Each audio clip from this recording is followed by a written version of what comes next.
Well, hello, everyone. Welcome to another episode of Adventures in E-Learning, where Miss Peña, your host, tries to look at the right place on the camera so it doesn't look like she's looking out through the entire video. We're gonna jump into investigative journalism. Dun, dun, dun, dun, dun. I'm excited. Okay, so let's dive right in. Obviously, I'm really excited about this next. Obviously, I'm really excited about this because journalism is one of the careers that I've had. I was a journalist for 10 years. I did not do a lot of investigative journalism other than as an editor when I was a managing editor. I did give some plans, lay out some plans for my reporters to do some digging into public funds when it had to do with the city council. There was a couple of scandals that happened there. And of course, we were serving the largest military installation in the free world at Fort Hood, and we did do some investigative reporting that I at least was managing at the time following a death shooting spree that happened in Fort Hood. I myself did more community journalism than investigative. There is a difference. We're gonna go over what those differences are today, and nonetheless I'm excited because journalism, as we have talked about when we studied the principal documents, the founding documents of the United States, we talked about freedom of press a lot because it is fundamental to the progress of a nation. It is fundamental to actually dealing with the plight of the downtrodden. It's fundamental to change. Good journalism is fundamental to change. So one of the things that makes this country so great at the top of the list is our ability to have a freedom to print what we want. I'm gonna go over some points. I do want you to take notes. I encourage you to take notes today. I actually am wearing my glasses that is not for vision. I've had LASIK surgery, so I have perfect vision, but this is for screen time because now we're spending so much screen time doing online learning, doing everything at home. So, but it goes with investigative journalism, doesn't it? It makes you feel like you're investigative. I don't know. Or it does to me. So I'm going to keep them on for today, even though there's a little bit of light. So one of the first things that we want to do is kind of define investigative journalism. And there's a lot of definitions for it. But I would say that some of the best always have the same words in it. And that is that it has to do with in-depth research. And we're talking about original research. It takes in-depth research to get investigative journalism done. That's what makes it investigative. The fact that you're going deeper than other people, that you're not just going to the meeting, hearing a few things, and going home and writing what did the commissioner say or what did the governor say, but that you're digging deeper into whatever the subject matter is that you feel there might be more to the story per se. So it is in-depth research, it's original research, it's you digging for facts, not just taking the facts that are given to you. In-depth research and reporting of that research. In a nutshell, that's what it is. Now, there's more layers to this. When you're doing this in-depth research and reporting, you're going to find things that other reporters didn't find, that other people didn't notice, that the common masses may have no idea about. And so you get into what really makes it investigative is there's almost like an element of danger. It's not almost, it really is. It takes a lot of guts and bravery and tenacity to be a good investigative journalist, because you're going to find things that some people either purposefully are hiding, or accidentally are hiding, and the public just doesn't know altogether what this means, okay? So another thing that you want to say about investigative reporting is that it often unearths the unearthing of secrets. There is an unearthing of secrets and exposing public matters. So maybe it wasn't a secret purposefully, but nonetheless, no matter what, you're exposing. You're unearthing and you're exposing public matters. As an investigative journalist, the reason you write, you research, you report, you write this story is because you feel that the public should know and they do not. Okay? So that's what investigative journalism is about. So you can see why it would be so important in the history of the world and in the history certainly of our nation, which is what we've been studying in your junior year or English 3, okay, even though you're sophomores. Investigative journalism brings about change, right? Because you're exposing things, you're unearthing things, and then the public can now do something about it. You've given them the weapons to do so. The way that you're doing this is through inquiry. It's all, and that's really where it all starts. So a good investigative journalist is not satisfied with status quo and what was said before. They want to ask more questions. They want to dig deeper because they have this feeling that there's something more. So that inquiry is often into, let's put down here, things like public funds. That's a big one.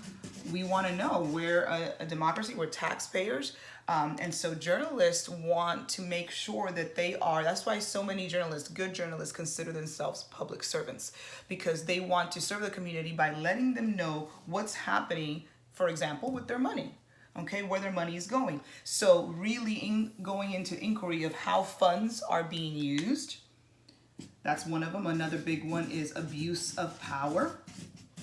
So we have checks and balances in our government, but we got to go deeper than that. Investigative journalism dives into true accountability, and if there is any abuse of power taking place. Another big one is health scandals, and really looking into what's happening in our healthcare system. And there always, even in health scandals, there's these items including money. Money's a big one, right? Funds, how funds are being used. Is there abuse of power? Who's controlling the dialogue? Who's controlling the conversation? Who's controlling the decisions? And is it truly a democratic process? Are there scandals and things going on? And what I love about investigative journalism is that the tools that you use for investigative journalism, by the way, if you look at this and people are digging in, these are not stories that you write in one day. These are journalists who spend months and years digging and unearthing things, because in order to unearth, that sounds like a lot of work, right? In order to unearth, investigative journalism takes tenacity. Okay, it has to be a dogged pursuit for the truth. A dogged pursuit for the truth. Investigative journalism goes deeper. It's not just saying what's on the surface, it's unearthing. So it takes a lot of tenacity. It takes years of research, true research, not just taking numbers and using them however, but digging deeper. You have to go through public records. That's a big deal. When I was a public relations coordinator for a school district, when things happened, hey, such and such happened to such student, or this teacher was caught in such a scandal, they'd come to me and try to get all the public records. There are things that we have to provide as a government entity. It's digging into public records that sometimes even those are kind of doctored up. And so journalists, and that's why when I went to DC in November, I went to the News Museum, and there's an entire section dedicated to the hundreds and thousands of investigative journalists who have been killed in the line of investigation, be it because they were investigating into wars, and of course you're talking about dangerous situations, into gangs, into uncovering corruption within government organizations. Those are all very dangerous things. And so it takes a great deal of tenacity to get this done.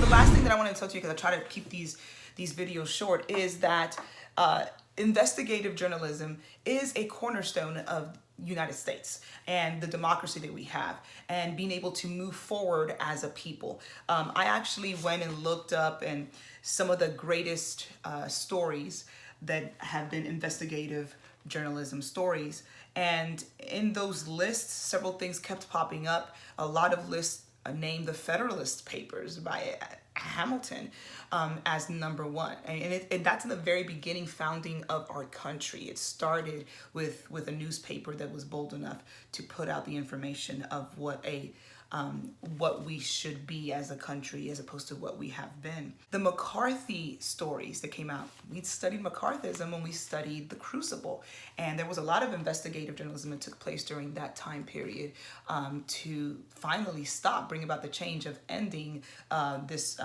Red Scare. Wars oftentimes bring a lot of investigative journalism, like the Vietnam War, the A-bomb, Hiroshima, all these different events. And interestingly enough, one of the readings that you have this week is from a novel called The Jungle. The Jungle is considered one of the greatest pieces of investigative journalism, and it's the only novel to be considered that. Usually it's a news story in a newspaper, magazine, etc., or on the news, or documentary. But this one is a novel, so it's fictional, but we all know, and you'll see as you read the excerpt that you're reading, that the novel actually is representative of a real story, that the author did spend time in a meat packing plant and found out the disparity in the awful conditions that wage workers were in, and so it exposed all these different things. in our country and in our world. And even most recently, the Weinstein scandals of sexual abuse and everything that took place, and he finally was thrown in jail. That was years of investigative reporting. So that's one of the most recent ones that's considered a great piece of investigative journalism. So I hope this gives you a little insight. Take these notes and let me know if you have any questions. As you are reading, you're going to read this week from the novel, The Jungle, and you're also going to read from a documentary called having to do with what we eat, Fast Food Nation. And then next week, we'll delve into some video documentaries that are also investigative journalism having to do with fast food industry and health and vitamins and all these different things and what we put into our body. All right, have a great week, y'all.